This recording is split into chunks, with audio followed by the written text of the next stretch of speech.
Hello students, मैं कोमल गुप्ता आपकी chemistry teacher और आज हम पढ़ रहे हैं फिजिकल केमिस्ट्री, हमारा चैप्टर फर्स्ट जो कि है भाई सोल्यूशन। तो सोल्यूशन के अंदर लास्ट क्लास में हमने वेपर प्रेशर की बात की थी और वहाँ पे भाई हमने एक कॉलिगेटिव प्रॉपर्टी पढ़ी थी लास्ट में जो थी हमारी relative lowering in vapour pressure. और आज हम बात करने वाले हैं आइडियल और नॉन आइडियल सॉल्यूशंस की। आइडियल सॉल्यूशंस क्या होते हैं, जैसे कि नाम में है आइडियल, उनके अंदर कुछ तो होगा।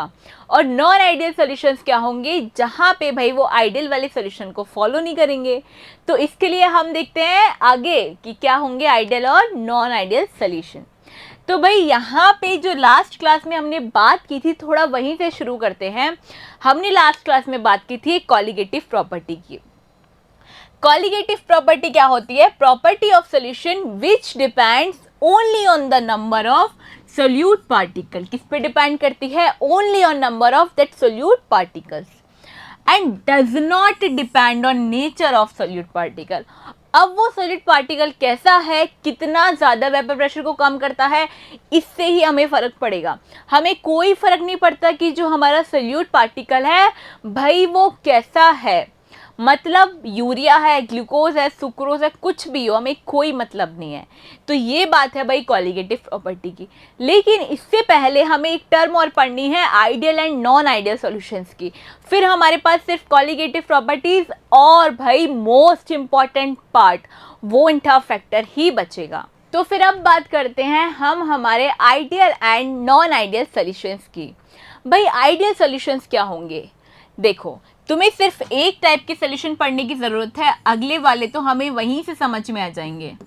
जैसे कि मानो मेरे पास क्या है, दो सॉल्यूशन है, एक है सॉल्यूशन ए और एक है सॉल्यूशन बी।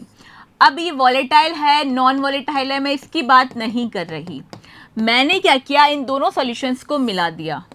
जब मैंने इन दोनों सॉल्यूशंस को मिलाया तब क्या हुआ भाई, यहाँ पे इन दोनों सॉल्यूशन के मिक्सिंग से इनके बीच में जो भी वॉल्यूम था, change in volume, change in enthalpy. मतलब देखो, सॉल्यूशन ए को बनाने के लिए, यहाँ पे वेपर्स बनाने के लिए मुझे इसमें हीट देनी पड़ी थी। बिल्कुल सही बात है। इसका मतलब मैंने सॉल्यूशन ए में क्या किया भाई, addition of heat.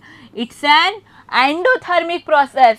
Vapour pressure बनाने के लिए मैंने सॉल्यूशन बी में भी क्या दी थी, हीट दी थी। It is also an endothermic process. लेकिन जब आप क्या करोगे, दो चीज़ों को मिक्स करते हो, वहाँ से क्या होता है भाई, पहले तो रिएक्शन में से हीट रिलीज होती ही होती है। इसका मतलब जब सॉल्यूशन बना हमारा तब क्या हुआ, इट्स एन एक्सोथर्मिक प्रोसेस।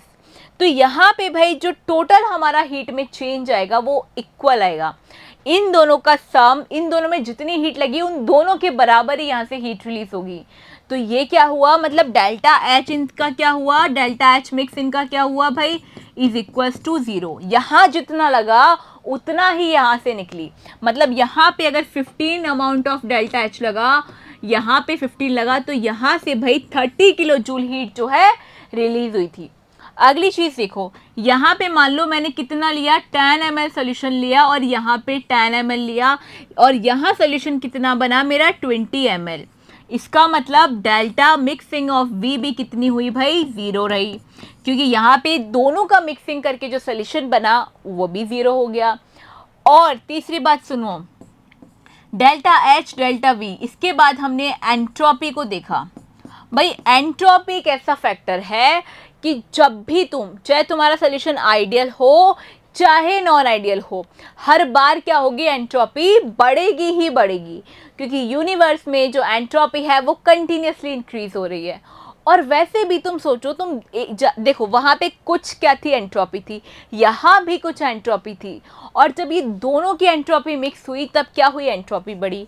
अब इससे कोई फ़र्क नहीं पड़ता कि यहाँ सॉल्यूशन कितना बना कितना नहीं बना, ओवरऑल तो क्या हुई भाई, एंट्रोपी जो है बढ़नी ही है सॉल्यूशन की।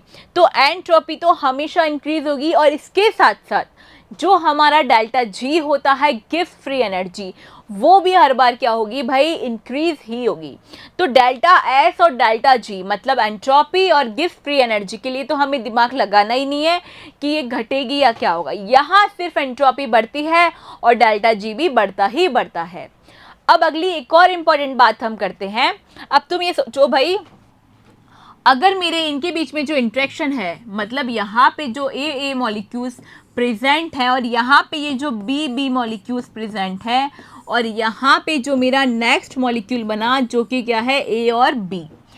तो तुम सोचो अगर मेरा ए मॉलिक्यूल इतना ज़्यादा स्ट्रॉन्ग होता, किससे भी ज़्यादा ए बी मॉलिक्यूल के इंट्रैक्शन से, तो क्या होता भाई, ये सॉल्यूशन तो कुछ गड़बड़ा जाता।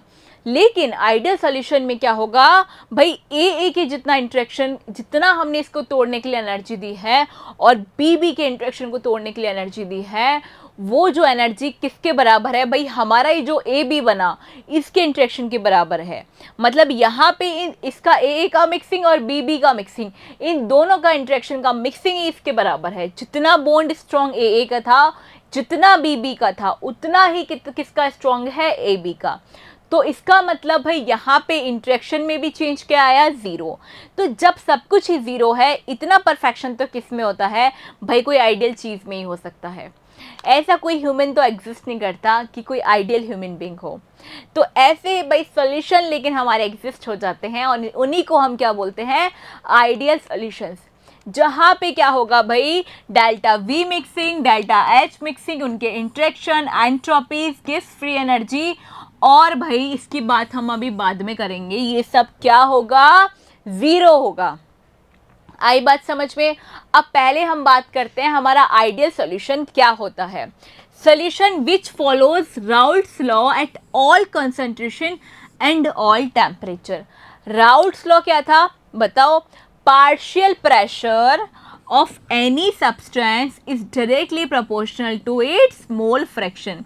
तो भाई अगर ऐसी कोई इक्वेशन हमारे पास है, किसी भी टेम्परेचर पे हो, किसी भी कंसंट्रेशन पे हो, अगर ऐसा कुछ हमें मिलेगा तो वो क्या होगा, आइडियल सॉल्यूशन। साथ में क्या होना चाहिए, उनका वॉल्यूम ऑफ मिक्सिंग कितना होगा, ज़ीरो होगा, और उनका ए इंट्रैक्शन उनके बी इंट्रैक्शन के बराबर हो, और इन दोनों का इंट्रैक्शन किसके बराबर होना चाहिए भाई, ए बी के इंट्रैक्शन के बराबर। इनका डेल्टा एच मिक्सिंग मतलब मैं ए सोल्यूशन को मिक्स करती हूँ, ए सोल्यूशन को बनाने के लिए, तोड़ने के लिए जो एनर्जी देती हूँ, और जो बी सोल्यूशन को तोड़ने के लिए एनर्जी देती हूँ, वो किसके बराबर होनी चाहिए, जितनी एनर्जी मेरे किस में से निकले, ए बी सोल्यूशन जो बनता है उसके अंदर से निकलनी चाहिए। तो मतलब डेल्टा एच मिक्सिंग क्या हुआ, ज़ीरो। तो ये किसकी बात है भाई, आइडियल सोल्यूशंस की। और यहाँ पे क्या होगा भाई, जैसे हमने डेल्टा एच की बात की, डेल्टा एच की बात की, डेल्टा वी की बात की, और इनके इंट्रैक्शंस के साथ हमने इनके राउल्ट्स लॉ की बात की। अब तुम बताओ इनके अलावा कोई और फैक्टर मुझे पढ़ने हैं?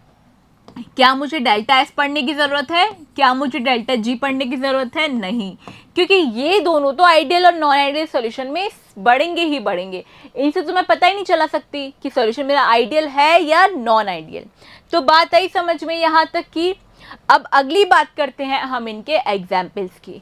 देखो, जैसे तुमने क्या बनाया, अल्कोहल तुम्हारे पास है और एक और अल्कोहल का मॉलिक्यूल तुमने ले लिया। अब तुम्हें मैं बहुत बढ़िया बात बताती हूँ, यहाँ पे भाई जितने भी एग्जाम्पल है ना, तुम उसमें एक चीज़ नोटिस करना, उनके मॉलिक्यूलर मास में बहुत डिफरेंस नहीं होगा। होगा, अलग अलग सॉल्यूशन है तो होगा, पर बहुत ज़्यादा नहीं होगा। जैसे कि यहाँ पे क्या है भाई, मिथाइल अल्कोहल, और यहाँ किसको मिक्स किया तुमने, इथाइल अल्कोहल को। तो इनका जो सॉल्यूशन बनेगा, अगर ये 50 ml है और ये 10 ml है, तो इनका सॉल्यूशन कितने का बनेगा भाई, 60 ml का ही बनेगा। अब तुमने क्या लिया, एथिल क्लोराइड और एथिल ब्रोमाइड, दोनों का अगर तुमने 10 ml ले लिया तो तुम्हारा सॉल्यूशन कितने का बनेगा, 20 ml का। यहाँ पे तुम्हारे पास क्या है, एन हेक्सेन और एन हेप्टेन। अब तुमने इनको ले लिया 20 ml, तो जो तुम्हारा सोल्यूशन बनेगा कितने का बनेगा भाई, 40 ml का ही बनेगा। यहाँ तुमने ले लिया C2H4Br2 एंड C2H4Cl2, तो यहाँ जितना सोल्यूशन तुमने लिया है ए और बी का, तो ए प्लस बी का ही तुम्हें सोल्यूशन जो है मिलेगा। बेंजीन प्लस टोल्यूइन बहुत बहुत बार पूछा हुआ क्वेश्चन है। बेंजीन और टोल्यूइन का सोल्यूशन कैसा है, आइडियल है या नॉन आइडियल। वैसे जो क्वेश्चन आते हैं ज़्यादातर नॉन आइडियल से ही पूछे जाते हैं। तो ये हुए हमारे आइडियल सॉल्यूशन की बात और उनके एग्जाम्पल्स की बात। ये हुआ आइडियल सॉल्यूशन ख़त्म। अब इसका ग्राफ और देख लेते हैं। भाई यहाँ पे जैसा हमने ग्राफ पढ़ा था किसके साथ, राउल्ट्स लॉ वाला सेम ही ग्राफ है, क्योंकि भाई वहाँ पे भी प्योर सब्सटेंस की बात करेंगे, यहाँ पे भी प्योर सब्सटेंस की बात करेंगे। जब वहाँ पे x इज इक्वल टू 0 और x भी 1 है तो यहाँ क्या होगा भाई, x भी 1 और x इज 0, और इनका जो टोटल आएगा वो भी कैसा आएगा भाई, इक्वल आएगा। कैसा आएगा, इनके इक्वल आएगा। बात हुई समझ में ख़त्म। P total PA plus PB के बराबर ही होगा, और यही बात हमने कहाँ करी थी, राउल्ट्स लॉ के अंदर। तो इनका ग्राफ तो एकदम ही सेम है। अब अगली बात हम करते हैं यहाँ पे हमारे नॉन आइडियल सॉल्यूशन की। भाई नॉन आइडियल सॉल्यूशन क्या होगा, आइडियल सॉल्यूशन का एकदम उल्टा, जो कोई बात फॉलो नहीं करेगा वो हो जाएगा हमारा non ideal solution. Solution which do not follow Raoult's law and at all concentration and all temperatures। ऐसा हमारा जो राउल्ट लॉ है क्या है, पार्शियल प्रेशर ऑफ कोई भी सब्सटेंस का is directly proportional to its mole fraction. जब ये वाली बात क्या होगी, फॉलो अप नहीं होगी, वो क्या हो जाएगा हमारा नॉन आइडियल सॉल्यूशन। और साथ में क्या होगा, वहाँ जो भी हमारा वॉल्यूम है दो सॉल्यूशन का वो इक्वल नहीं होगा, उनके इंट्रैक्शंस भी इक्वल नहीं होंगे और उनकी एंथैल्पी भी इक्वल नहीं होगी। पर यहाँ पे क्या है, एक ट्विस्ट है। अब ये इक्वल तो नहीं होगा, पर ये ज़्यादा भी हो सकता है और कम भी हो सकता है। अब देखो भाई, जो राउल्ट्स लॉ से ज़्यादा होगा वो पॉजिटिव डेविएशन दिखाएगा और जो कम होगा वो दिखाएगा नेगेटिव डेविएशन। और इसीलिए हमने नॉन आइडियल सॉल्यूशंस को कैसे डिवाइड किया है, टू टाइप से। Which shows positive deviation from Raoult's law, वो क्या होंगे हमारे non ideal solutions showing positive deviation, और जो क्या करेंगे नेगेटिव डेविएशन दिखाएंगे। किससे भाई, राउल्ट्स लॉ के ग्राफ से या राउल्ट्स लॉ की प्रॉपर्टी से। वो क्या हो जाएंगे हमारे non ideal solution showing negative deviation. तो अब हम बात करेंगे ऐसे नॉन आइडियल सॉल्यूशन की जो क्या दिखाएगा भाई, राउल्ट्स लॉ से नेगेटिव डेविएशन दिखाएगा। तो नेगेटिव डेविएशन में क्या होगा, जैसे मान लो भाई मेरे पास कोई दो सॉल्यूशन है, सॉल्यूशन ए और सॉल्यूशन बी। अब ये जो सॉल्यूशन ए है मान लो कितना है 50 ml और ये कितना है 20 ml। बनना कितना चाहिए था 70 ml, पर मान लो भाई ये ए प्लस बी का जो सॉल्यूशन बना है ये कितना बना है टोटल 60 ml। तो ये ऐसा सॉल्यूशन है जो क्या दिखाएगा, नेगेटिव डेविएशन। और यहाँ पे भाई हमने जो इन दोनों के क्या इनको तोड़ने के लिए जितनी एनर्जी दी, जो वो क्या थी, जैसे मान लो मैंने ए को तोड़ने के लिए 5 किलो जूल एनर्जी दी और बी को तोड़ने के लिए क्या दी भाई, मैंने 2 किलो जूल एनर्जी दे दी। तो यहाँ पे 7 किलो जूल एनर्जी आनी चाहिए थी, इसमें से रिलीज़ होनी चाहिए थी, पर रिलीज़ तो क्या हुई 7 किलो जूल से यहाँ पे ज़्यादा एनर्जी रिलीज़ हो गई। तो इसका मतलब यहाँ भी नेगेटिव डेविएशन दिखा दिया। तो ऐसे सॉल्यूशन जो क्या करेंगे, चेंज अलग अलग दिखाएंगे। और मैंने यहाँ पे इंट्रैक्शन की अगर मैं बात करूँ तो ए का इंट्रैक्शन भाई इतना स्ट्रॉन्ग है, ए बी का इंट्रैक्शन भी बहुत स्ट्रॉन्ग है। किसके कंपैरिजन में, इस ए बी के इंट्रैक्शन के कंपैरिजन में। मतलब इस ए बी का इंट्रैक्शन इतना मजबूत है कि जब मैंने इसको तोड़ा तो भाई यहाँ पे तो 7 किलो जूल से ज़्यादा एनर्जी दिखा रहा है। इसका मतलब इसका जो हमारा क्या है इंट्रैक्शन है वो स्ट्रॉन्ग तो है ही। तो यहाँ पे नॉन आइडियल सॉल्यूशन में मैंने देखा कि जो P टोटल है वो क्या है, वो कम है किससे, PA और PB वाले सॉल्यूशन से। इनका जो इंट्रैक्शन है AA का इंट्रैक्शन और हमारे BB का इंट्रैक्शन, ये क्या है, ये कम है किससे है भाई, हमारे AB के टोटल इंट्रैक्शन से। फिर हमने देखा इनका जो डेल्टा V मिक्सिंग है वो क्या है, 0 से भी क्या है भाई कम है। फिर हमने देखा इनका डेल मिक्सिंग भी क्या है, H से कम है। अब तुम मुझे ये बताओ कि यहाँ पे S का और G का देखना ज़रूरी है हमें, डेल्टा S और डेल्टा G नहीं, क्योंकि एंट्रोपी तो बढ़ेगी ही बढ़ेगी चाहे सॉल्यूशन कैसा भी हो, नॉन आइडियल हो, आइडियल हो, नॉन आइडियल हो, शोइंग पॉजिटिव डेविएशन या नेगेटिव डेविएशन, कोई भी हो, क्या होगा, हर फॉर्मेट में हमारे पास एंट्रोपी तो बढ़ेगी ही बढ़ेगी। ये बात हुई किसकी, नॉन आइडियल सॉल्यूशन की। अब यहाँ पे हम देखते हैं इसके कुछ एग्जाम्पल। जैसे मेरे पास है क्लोरोफॉर्म, और क्लोरोफॉर्म में मैंने डाल दी भाई एसीटोन। क्या डाल दिया मैंने, क्लोरोफॉर्म में एसीटोन। तो जब मैं क्लोरोफॉर्म में एसीटोन डाल दूंगी तब क्या होगा भाई, जितना सॉल्यूशन बनना चाहिए था उससे सॉल्यूशन मेरा कम बनेगा। वैसे ही हेलोफॉर्म कंपाउंड के साथ अगर हम ऐसे कंपाउंड मिक्स करें जिसमें ऑक्सीजन नाइट्रोजन कंटेनिंग ग्रुप होंगे, तभी भी कंपाउंड में क्या होता है, बॉन्डिंग हो जाती है, और उस बॉन्डिंग की वजह से यहाँ पे ओवरऑल सॉल्यूशन कम बनता है। ये बात हो गई हमारे नॉन आइडियल सॉल्यूशन की। तो भाई अब देखते हैं हम इसका ग्राफ। यहाँ पे इस ग्राफ में तुम देखो, ये जो ब्लू डॉटेड लाइन है ये क्या है भाई, ये वो लाइन है जहाँ पे हमें राउट्स लॉ को फॉलो करते हुए हमारा सोल्यूशन मिलता है, मतलब आइडियल सॉल्यूशन। और हम यहाँ क्या पढ़ रहे हैं, नॉन आइडियल के साथ भी पॉजिटिव डेविएशन वाला ग्राफ। तो पॉजिटिव वाला मतलब ऊपर तो होगा राउट्स लॉ, नेगेटिव मतलब कम होगा। तो पहचानना तो तुम्हें आ गया पॉजिटिव और नेगेटिव डेविएशन का ग्राफ। अब यहाँ देखो भाई, जैसे ही तुम्हारा पी टोटल वाली लाइन है, यहाँ पी टोटल किसके बराबर होना चाहिए था, P A plus P B के। लेकिन भाई ये तो यहाँ पे इस पॉइंट से भी ज़्यादा जा रहा है, मतलब यहाँ तक भी देखो। अब इससे तुम मैच करो, नहीं मैच कर रहा ना, यहाँ से भी ऊपर जा रहा है। तो भाई ये एक ऐसा पॉइंट है, ये जो एक मैक्सिमा पॉइंट है, यहाँ पे हमारा सोल्यूशन बहुत ज़्यादा हुआ, और इसकी वजह से ही हमने क्या बोला भाई, हमारा सोल्यूशन ऐसा है जो कि राउल्ट्स लॉ से भी ऊपर जाके पॉजिटिव डेविएशन दिखाता है।